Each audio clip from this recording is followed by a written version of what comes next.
아니 형님들 지금 중요한 얘기 할 건데 혹시 안 보실 거예요? 형님들 좋아하는 종목 이야기도 뒷부분에 나오니까 조금만 더 참고 봐주시길 바라겠습니다.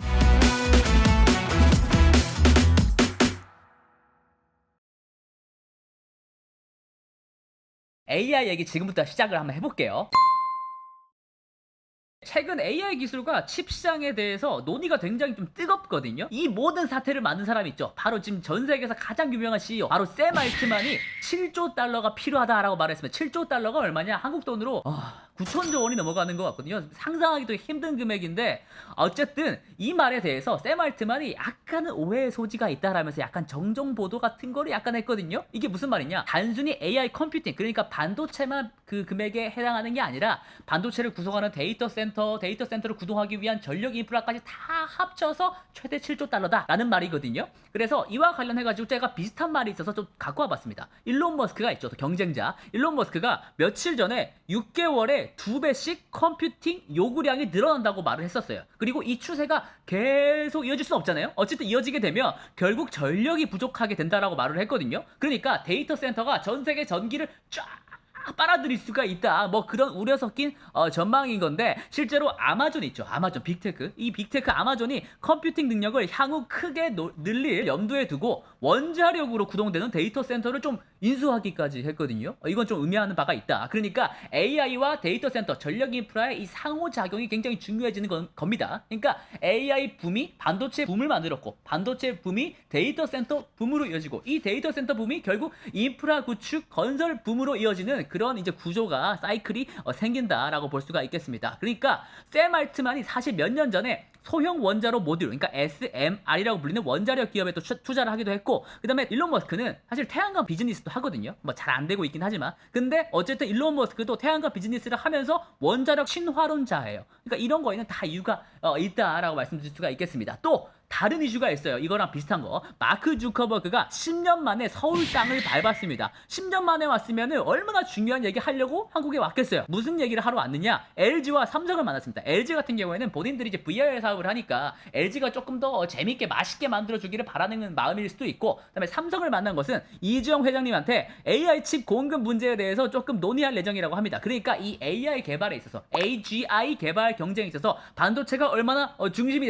되는지를 방증하는 것이다라고 말씀드릴 수가 있겠고요. 그 다음에 이 7조 달러의 샘 알트만 발언 이후에 다른 사람들은 내가 볼 땐 그건 아닌 것 같은데? 라고 말하는 사람들이 되게 늘어나고 있습니다. 먼저 그 첫 번째는 AMD의 리사 수 CEO입니다. 되게 멋진 여성분이 있어요. 누나. 이 누나는 AI 가속기가 누릴 수 있는 전체 유효 시장, 이것을 좀 고상하게 템이라고 불립니다. Total Addressable Market. 이 템이 2027년까지 4천억 달러, 그러니까 한국 돈으로 500조가 넘어가는 이 어마어마한 시장이 형성이 될 것 같다를 말을 하고 있거든요. 근데 AI 서버에서 이 AI 가속기, 그러니까 뭐 GPU 같은 게 차지하는 비용이 한 70%가 넘어가요. 그러니까 전체적인 네트워킹 비용, 뭐 메모리 반도체까지 다 더하면은 약 5천억 달러가 넘어갈 것 같다. 이게 되게 큰 시장이다. AI 덕분에 라는 말씀이 되겠고요. 근데 7조 달러보다는 좀 안 되죠. 그리고 TSMC의 창업자 장중모라는 젠틀한 할아버지가 계신데 이 장중모는 AI 반도체 시장 규모에 대해서 언급하면서 AI 칩 회사들이 공장 단위로 웨이퍼가 아니라 공장 단위로 생산 확장을 요구하고 있다. 왜냐면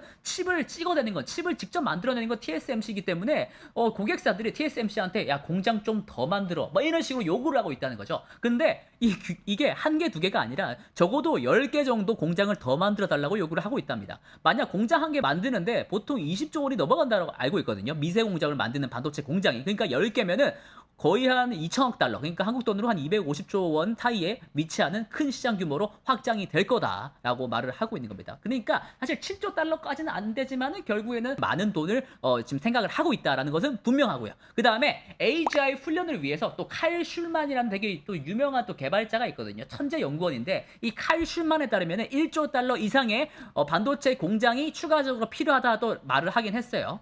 근데 이 사람 말을 제가 갖고 온 이유는 좀 중요한 의미가 있어서 그렇습니다. 소프트웨어 개선이 AI 성능을 2배 정도 향상시키는데 1년도 안 걸린다라고 말을 한 겁니다. 보통 반도체 개발에 있어서 무어의 법칙이 있거든요. 근데 그건 2년마다 2배예요. 근데 이 소프트웨어를 향상시키면은 1년도 안 걸려서 2배 상승이 있다라고 말을 하는 거죠. 결론적으로 AI 반도체 하드웨어와 소프트웨어까지 같이 잘하는 기업이 결국 잘할 수밖에 없다. 두 번째 꼭지도 사실 좀 만만치 않은 이슈입니다. 최신 AI 기술 최전선에서 뜨거운 소식들이 막막 전해지고 있어요. 이 뜨거운 소식이라고 하면은 결국 신제품이다라고 할 수가 있는데, 유럽에서 되게 유명한 또 AI 개발 업체가 있어요. 대형 언어 모델을 개발하는 업체인데요. 바로 미스트랄 AI입니다. 프랑스 파리에 있는 이 회사는 유럽의 자존심이라고까지 불려요. 그러니까 설립된 지 1년도 안 됐는데 벌써 기업 가치가 20억 달러. 그러니까 얼마죠? 한 2조 5천억 원? 빠른 속도로 성장한 기업입니다. 이 기업이 최근에 미스트랄 라지라는 또 모델을 또 내놨어요. 이 미스트랄 라지가 사실 성능이 GPT-4 정도까지는 못 되지만 어느 정도 그래도 얼추 비슷한 정도의 수준까지 낼 수 있는 되게 고급 모델이라고 하더라고요. 미국에도 다른 업체가 있거든요. 또 챗GPT의 또 경쟁자가 또 있는데, 그게 바로 아마존이 뒷배로 있는, 아마존이 2조 원을 넘게 태운 엔트로픽이라는 회사가 있습니다. 이 엔트로픽이 그 클로드 3라는 또 어마무시한 또 언어 모델을 내왔는데, 이게 전 세계 159개국에 지금 공개가 된다고 합니다. 근데 이게 본인들 말로는 GPT-4를 압도하는 성능을 지금 내고 있다라고 지금 주장을 하고 있거든요. 근데 이 주장이 사실인지 아닌지 또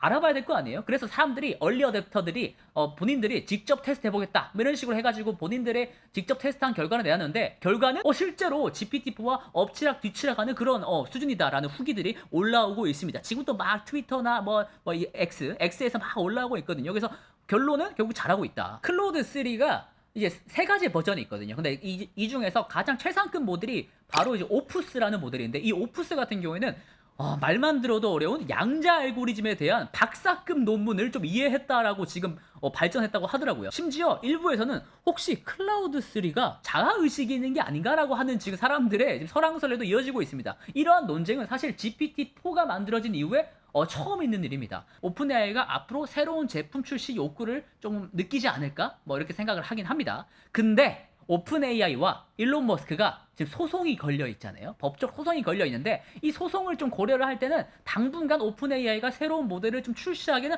어려울 것이다 라는 시각이 좀 있습니다. 그럼에도 불구하고 클로드 3가 정말로 GPT-4보다 성능이 좀 좋다고 한다면 오픈 AI가 곧 GPT 4.5라든가 5라든가 이런 것을 출시할 가능성은 어느 때보다 높아졌다라고 말을 할 수가 있을 것 같아요, 형님들. 하지만 여전히 GPT-4의 아성을 한꺼번에 완전히 뛰어넘는 업체가 아직도 나오지 않고 있다는 게, 사실 저는 오픈 AI의 개발 경쟁력이 얼마나 좀 대단한지 새삼 느끼게 되더라고요. 그리고 GPT-4가 작년 3월 14일에, 그러니까 작년 화이트데이 때 출시가 됐고, 챗봇을 조금 이게 안전한지 아닌지 검증하는 그게 시간이 필요하거든요. 그걸 레드팀 과정이라고 하는데, 이 과정이 한 6개월 걸려요. 그러니까 GPT-4가 실제로 우선 개발이 끝난 시점은 2022년 하반기라고도 할 수가 있거든요. 형님도 이게 무섭지 않아요? 다른 애들보다 1년 넘게 더 빨리 개발이 됐다는 거예요. 그리고 또 최근에 오픈 AI가 세상을 또 깜짝 놀래켰던 또 비디오 생성 AI가 있지 않습니까? 소라. 이 소라가 실제 개발 작업이 끝난 게 다름 아닌 작년 상반기였다라는 주장까지 좀 있더라고요. 그러니까 AI 업체 간의 알고리즘 개발력이라고 하는 게 지금 상향 평준화됐다라고 하는 평가도 있던데, 저는 반대로 오픈 AI가 가진 기술적인 혜자, 경쟁력은 사람들이 생각하는 것보다 더 클 수가 있다라고 저는 생각을 합니다.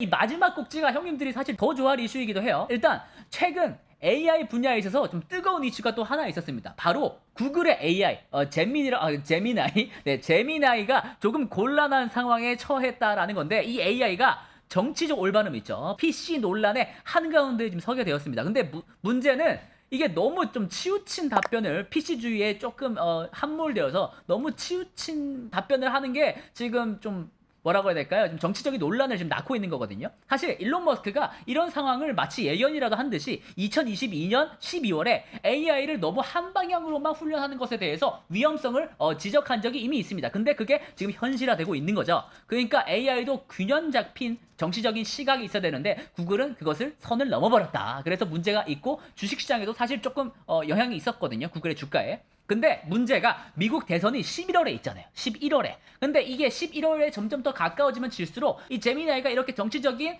약간 편향이 있다고 하면은 사용자들 사이에서 사실 절반의 사용자를 잃을 가능성도 있거든요. 그래서 이런 부분에 대해서 굉장히 좀 신뢰를 잃을 수가 있다라는 좀 논란이 조금 있습니다. 근데 구글이 이에 신속하게 대응해가지고 이미지 생성 기능을 일시 중단했어요. 지금 사실 제미나이 쓰면은 이미지가 안 그려지더라고요. 그러니까 봉합을 한 거죠. 일시 봉합. 근데 문제가 있어요. 구글은 원래 검색 엔진으로 큰 기업이잖아요.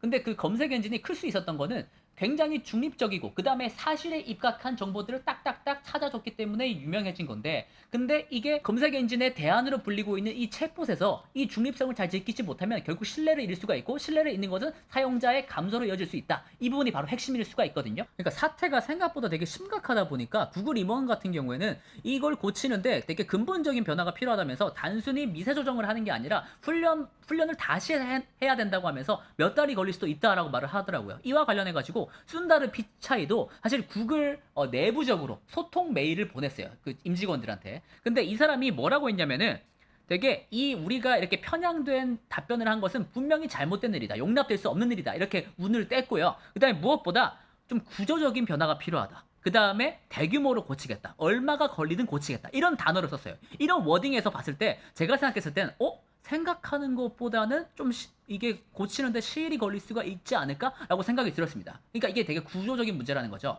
그러니까 AI 분야에 있어서 구글의 기업 문화가 현재의 변화와 도전에 어떻게 대응하고 있는지에 대한 사실 저는 근본적인 질문을 좀 던지게 되더라고요, 형님들. 그래서 2000년대 초반 한번 생각해 보시면 2000년대 초반에 구글이 경쟁했던 애가 또 마이크로소프트거든요. 마이크로소프트와 경쟁해서 근데 구글이 그때 이겼어요. 왜 이겼느냐? 그때만 하더라도 스타트업의 정신이 있었기 때문에 그렇습니다. 사태의 변화에 따라서 변화하고 빠르게 변화하고 적응하는 능력으로 승리를 거둔 거거든요. 그 당시 구글은 레거시 시스템을 뒤흔들 수 있는 빠른 이제 스타트업 스피릿이 있었다라고 보는 건데, 그래서 검색 광고 엔진에서 본인들이 승리했는데 20년이 지난 지금 스스로 레가시가 된 거죠. 본인들이 레가시가 되었다 보니까 본인들이 잘하고 있는 검색 광고 비즈니스 모델을 잘 지켜야 될 거 아니에요? 근데 오픈 AI가 챌린저로 갑자기 나타난 거죠. 근데 오픈 AI는 이 검색 광고 비즈니스 모델이 어떻게 되든 말든 상관이 없지 않습니까? 그러니까 이 스타트업한테 또 휘둘릴 수가 있는 거죠. 그러니까 구글이 사실 되게 어려운 지경에 있다. 사실 어떻게 보면은 필름 카메라에서 디지털 카메라를 가고 피처폰에서 스마트폰이 가고 다윗이 골리앗을 이기는 이런 역사적인 라임, 역사적인 운율은 되게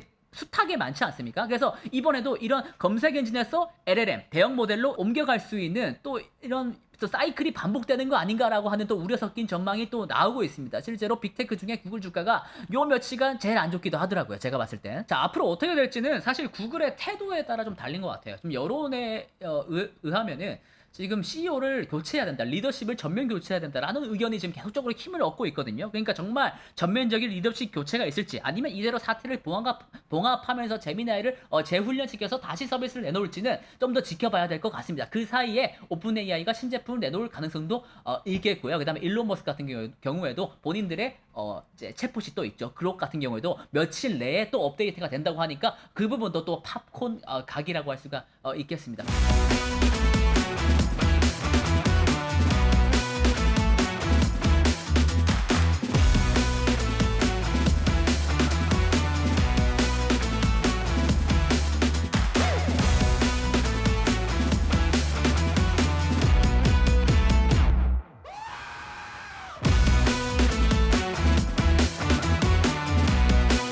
그럼 형님들 주식도 잘하시고 무엇보다 건강하시고, 그리고 앞으로 자주 만날게요.